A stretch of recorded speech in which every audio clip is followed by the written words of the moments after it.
Yo, what's up mga kaibigan? Nalina tayo magkwentuhan. Kahapon, ang game ng Golden State Warriors at ng Dallas Mavericks ay naging sobrang high scoring ito to the point na 5:30 mark pa lamang ng third quarter ay 104-90 na ang score hanggang sa natapos nga ang game na ito sa score na 143-133. Madaming high-scoring games sa NBA ngayon, subalit naging agaw pansin ang game na ito dahil national televised game nga ito mga kaibigan. Kinabibilangan din ito nila Stephen Curry at Luka Doncic, dalawa sa biggest stars sa NBA ngayon, at ito din ang pangalawang game ni Klay Thompson sa Chase Center bilang parte ng Dallas Mavericks. Ngunit higit sa lahat ay nag-set nga sila ng NBA record for most 3-pointers made combined in one game. Nagtala nga sila mga kaibigan ng 48 3-pointers made. 27 3-pointers nga ang ginawa ng Warriors sa game na ito, subalit natanggap pa din nila ang talo. Ang Warriors nga ay may 103 field goal attempts sa game na ito at 54 dito nanggaling sa 3 points. Ibig sabihin nga ay higit pa sa 50% ng field goal attempts sila ang nanggaling sa 3 points mga kaibigan. Grabe nga ang 48 3-pointers made na ito, lalo na kapag inisip mo na isang dekada lang ang makalipas. Noong 2013-2014 NBA season ay nag-a-average lamang ang mga teams ng 7.8 3-pointers made per game, from averaging 21.5 3-point attempts per game noong 2014. Ang mga team ngayon ay may average ng 37.5 3-point attempts per game.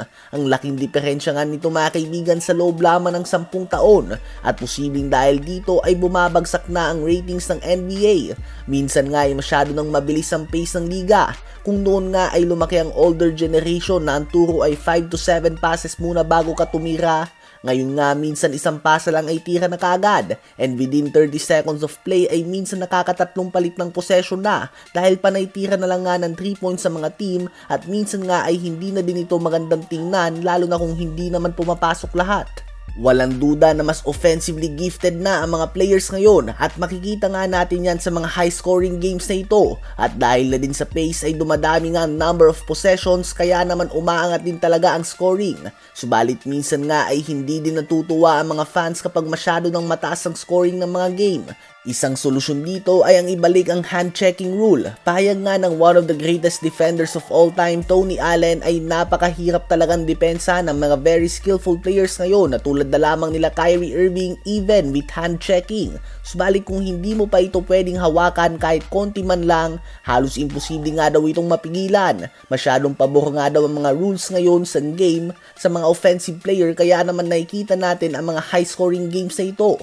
Madaming fans ang nagsasabi na bagamat mas gifted offensively ang mga player ngayon ay mas maganda nga daw panoorin ng NBA nung bandang mga early 2000s dahil perfect balance nga ito ng inside and outside game. May mid-range game din ang mga star players, andun ang competitive spirit at mas mahigpit ang depensa. Kayo mga kaibigan, ano ba sa palagay nyo ang dahilan ng pagbagsak ng ratings ng NBA ngayon?